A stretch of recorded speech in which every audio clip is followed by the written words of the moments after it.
Hello, Jeprix here, and today we're going to be taking a look at the LEGO Storybook set with 858 pieces, 4 minifigures, 1 microfigure, and is a LEGO store exclusive slash shop at home exclusive where you can get it for $70 in the United States.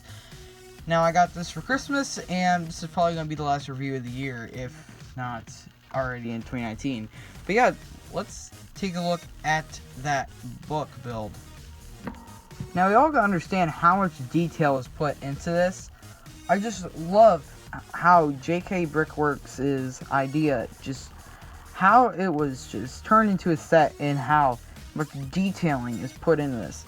Like, I could put this on a bookshelf and nobody would realize it's a Lego until they actually looked at it and are like, hey, that's a Lego. I didn't realize that till just now.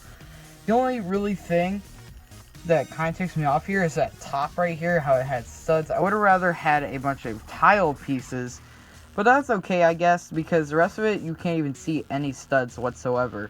They even made the back of this book look so nice. I just love how it has all those dark green pieces and all those brown pieces on there, and it just looks so well done in my opinion. And it's symmetrical is something else I really like about this set. How symmetrical it is, and that's something you don't really see too often with Lego sets. How when you open it up, it looks exactly the same on both sides, obviously besides the fact that the other side of this has the printing on it, but it's built exactly the same on both sides, so that's pretty interesting in my opinion. And this side right here is pretty well done as well. I would have rather had a print right there as well. That would have been nicer, but I can kind of get past that. However, the best part about this is probably that print right here, that whatever by whatever print it is. It says Once Upon a Brick with that really high quality image. I'm shocked they actually got that printed on there so well. And the Aliman and Davis, sorry if I butchered your name, but it has those really nice prints right there.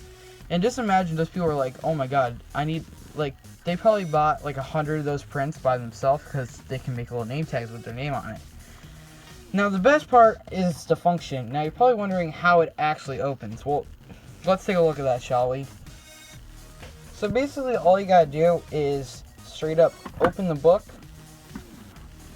and boom, there you go. You have the little scenery right there.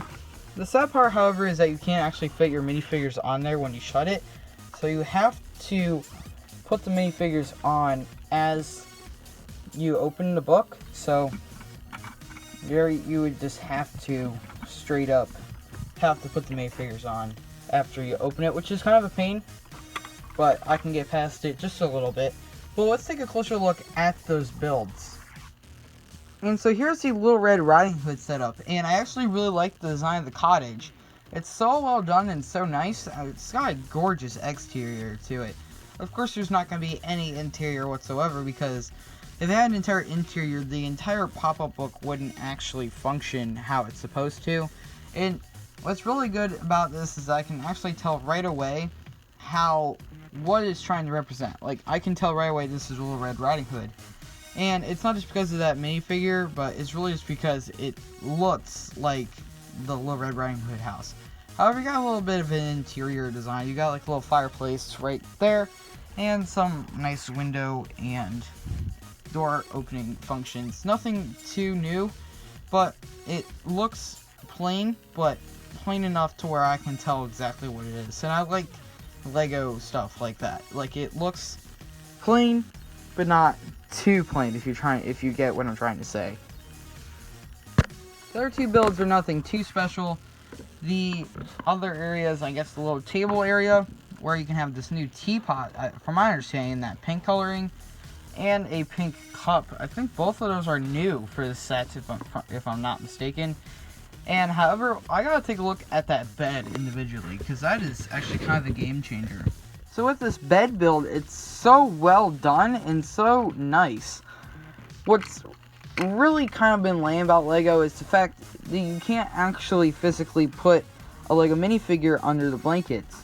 However, with this, you can actually, what they do here is that they actually give you a little bit of a hole right under the pillow right under the bed, well, blankets, if you get what I'm trying to say here. And it actually is big enough to put a minifigure underneath to make it look like the minifigure is sleeping, and I really love that. And you can make it look like Grandma's sleeping, or that the big bad wolf is sleeping, and that is so well done in my opinion.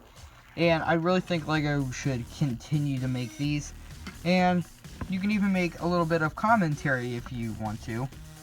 Grandmother, what large nose you have, the better to eat you with. Grandmother, what large teeth you have, the better to gobble you up with, that is. Or, am I doing that wrong? Probably. But enough with the Little Red Riding Hood story.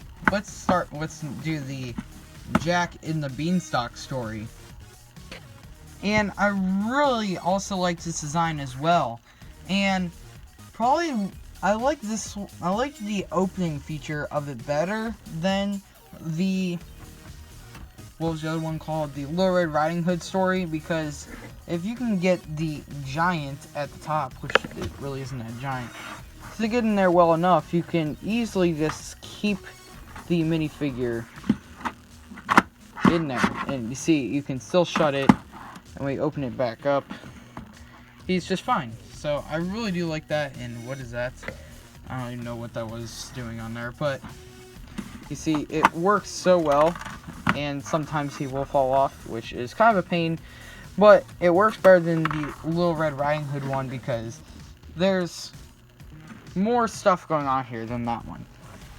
However, with the design of this, it looks well done. I really like the texture of the, I guess, town area right here, and then also the clouds, how those are built. Like, I love this design of the cloud. I can see people using that from now on. And also the little windmill, which can actually spin. And I just love how they built the little houses on there. It's so simple but effective that it's just so cool. And also let's show how this is connected actually. So basically all that you do is you set the Setmic pin right into this slot right there, and there's another one on this slide right there, and you also have these little connector pieces, and when it will eventually turn all the way around, you would just connect these to this 1x2 brick right here, maybe right just like that. And you have to pull this up, and then what you would have to do is you would see this 1x4 brick right here, and they also have a little pin right there. So then you would connect the pin maybe to right there, and you see, like, the thing with the windmill would fall off really easily, so it can get kind of annoying at times. But besides that, there you go, boom, the entire book is done. Let's take a look at those minifigures, the packaging, and then the final verdict.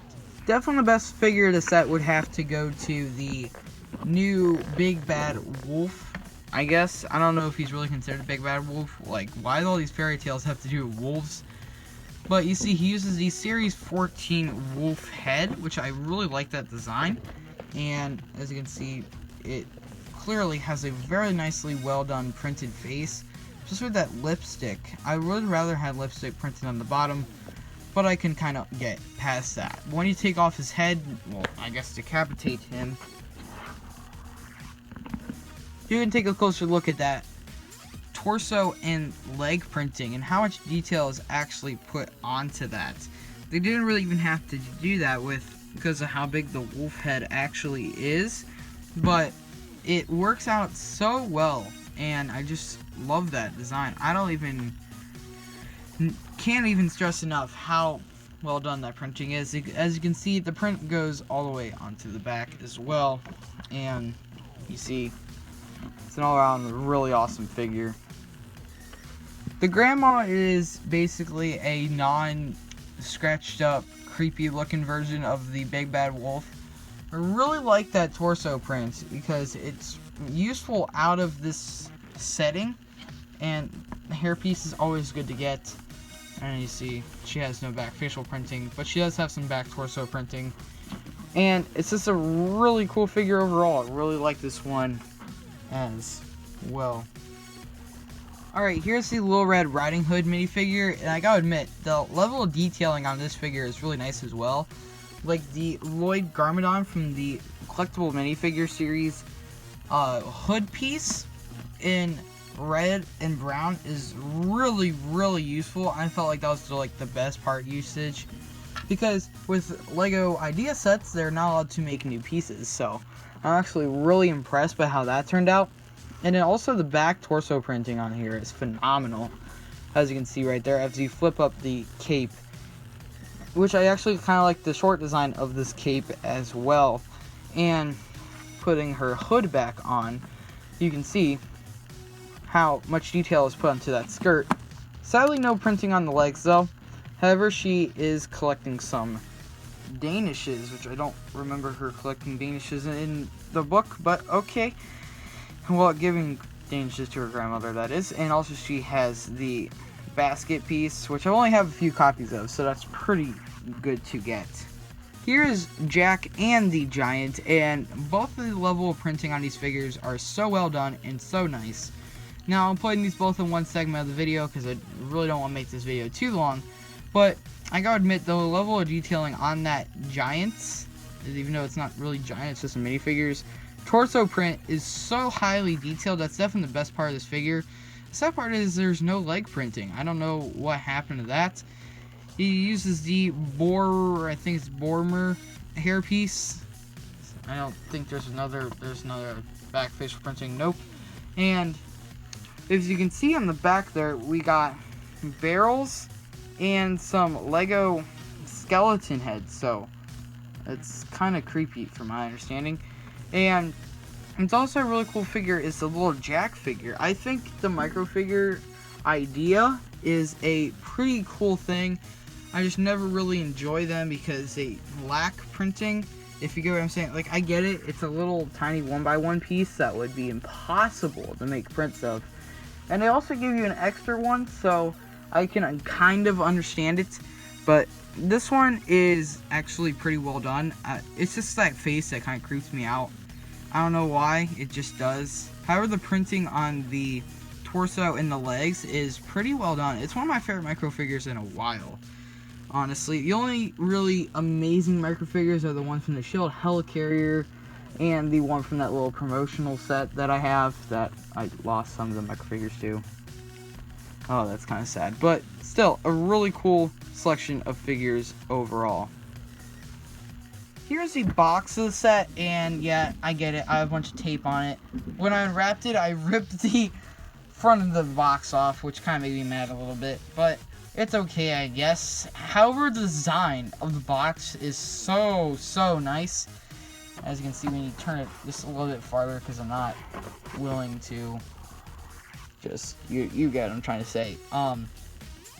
It shows you how you can connect the book, and I'm kind of wondering what this QR code is. Now, I probably spoiled it. It's probably how you scan, it's that new Lego Life thing, probably, how you can scan it and then it shows up on your iPad, so I might try that out, you never know. The set has a very thick instruction manual, and it has an ad for the rest of the 2018 idea sets at the back, and shows how the stages of Lego idea set becoming an actual set. So yeah, I highly recommend this set. One of the best sets of the year, honestly. I just love how original and such a good idea it was. It's so perfect. I'm gonna have to rate this set a 10 out of 10. You get so many nice good prints here, a bunch of nice looking figures, and just an all around really good looking build. The book by itself, if it was just a book, it would have been like an 8 or a 9. But no, not only that, boom, you can open the book. And that's just such a clever idea. J.K. Brickworks is like is a god. He's got to be the god of Lego, honestly. This guy is such an original idea from Lego, and I just love this thing. For any Lego fan, you need to get this, okay? Just go out right now. Get your butt to a Lego store right now and buy this. Even if you can't afford it for $70, I kind of understand. Of course, after a couple months, the set will drop down in price.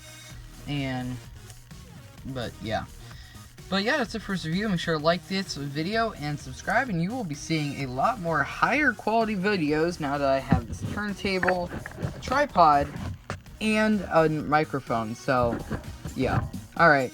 I'll see you guys later. Peace out. Bye.